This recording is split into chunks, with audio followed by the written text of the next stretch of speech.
Today we are going to speak about one more technique in transforaminal surgery, and that is going to be the outside-in technique using the Hoogland's system. So this is a targeted approach. The targeted approach means that you can directly land on the extruded herniation or a herniation which is in the spinal canal, and you can directly take it off without actually getting into the disc. So it's a more targeted approach which involves a foraminotomy before we actually enter into the spinal canal. So how do you start with this technique? Very similar to that of the inside out technique, that the skin entry point is dependent upon where the herniation is in the spinal canal. Now, the docking of the needle and the Tomshidi on the facet is a little tricky, and we need to understand that where we need to dock. Now, if you see the superior articular process, the superior articular process is a biangled bone. So you have the vertical component and then you also have the horizontal component of the bone. The horizontal component of the bone is seen as an end-on picture here, and the vertical component is all overlapped with the inferior articular process. So now if you are able to divide your superior articular process vertical component into three parts, one is the dorsal one third, the middle one third, and the ventral one third, then you can approach you can dock your Tomshidi for herniations which are grade 1 and grade 2 in zone 3, and for herniations which are for grade 1 and grade 2 in zone 3, and for grade 3 herniations in zone 2. You never enter the zone 1 because foraminotomy in the at the level of 2 and 3 here will be limited foraminotomy, whereas foraminotomy in zone 1 will be extended foraminotomy, as this foraminotomy will take off not only the superior articular process bone, but it will also take off the articular surface of the superior articular process. And this kind of a extended foraminotomy is used only in very severe stenosis or in conditions where you need a larger Camden's triangle or an axis, especially for interbody cage placements. Secondly, on the MRI and on the CT scan, if it is done, it is necessary to know the orientation of the facet joint. Now, if the facet joint is more horizontally placed, then you have to limit yourself only to the ventral one third of the SAP, because getting in even two may take off some part of the articular surface of the SAP. But if the joint is more vertically placed, then zone 2 and zone 3 are to be a favorite sites for you to dock in your Tomshidi and get in through these areas into the spinal canal. Now, this is a pictorial depiction that you are keeping your skin point entry, because this tells where the herniation is. So if you have a central herniations, so your skin entry point is same, but with the changing grade of dorsal migration, the amount of foraminotomy that is required also changes.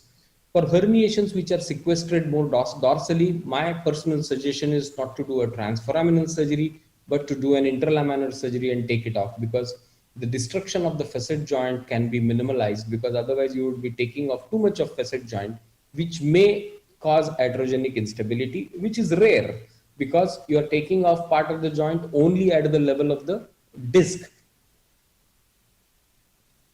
Now, the primary foraminotomy which we do, why do we do a foraminotomy? We need an axis. So if what is there underneath the facet joint is the exiting root, the part of the exiting root which is more medial, the axilla, the roof of the axilla, the floor of the axilla, and the traversing root.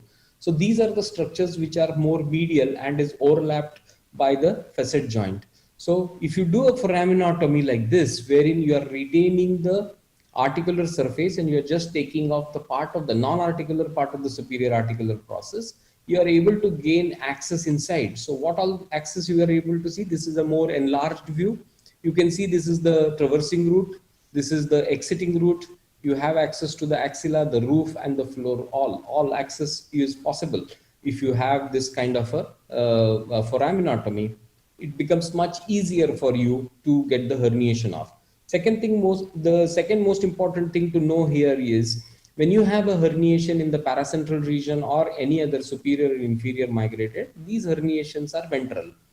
Now, in ventral herniations, the root and the thecal sac and the axilla is all pushed dorsally. So you still have a lot of room inside because the epidural space dissection has already been done by the herniation. So you will dock your needle on the superior articular process, and then over a guide wire you would put a pointed Tomshidi. You would tap in your Tomshidi till you reach the medial pedicular line.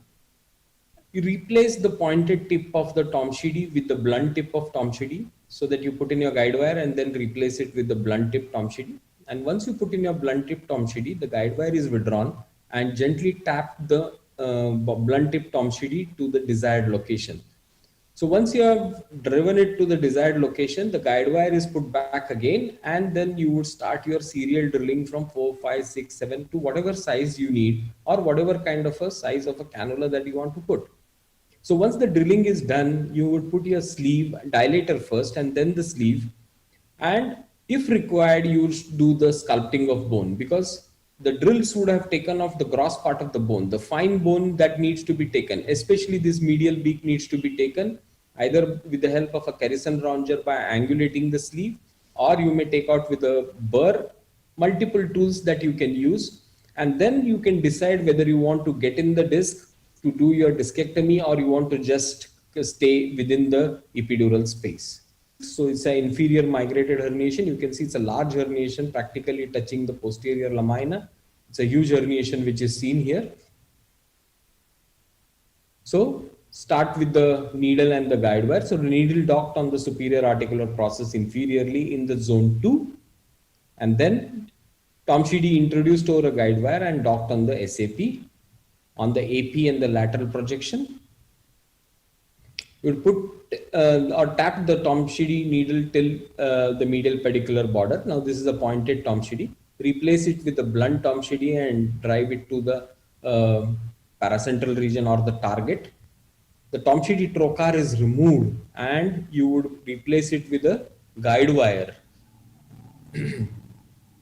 And sequential drilling over the guide wire now commences. So you start with, you would first, before you put in your drills, you would do a soft tissue dilatation till the bone, and then drilling starts from 4. This is the 5 millimeter drill. This is the 6 millimeter drill, the 7 millimeter drill, and the 8 millimeter drill. So once you have done your drilling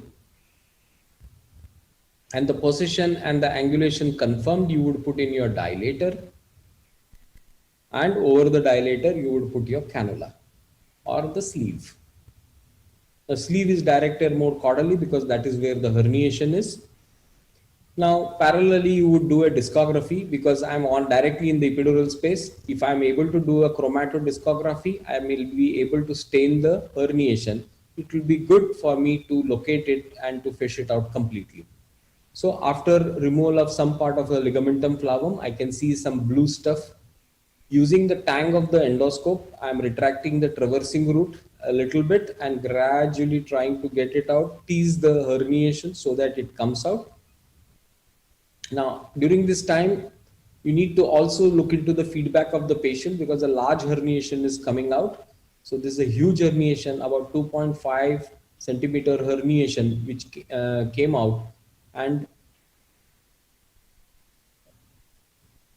you can see the free epidural space with some amount of bleeding. And then if you go underneath the root and the thecal sac, you see completely free epidural space, cranially and caudally. Now the complication rates are very similar to that of inside out technique, not different. Neurological injury with outside in technique is again not very common. It's uncommonly seen. Now these are usually seen in patients who are undergoing the procedure under some kind of a regional or general anesthesia. But if you are able to do your surgery under local anesthesia with the patient completely awake and aware, so this can be completely eliminated. And this technique has a more longer and a steeper curve than the inside out technique. C1 do assist one teach one does not apply here. So it requires a long experience to get into outside in techniques.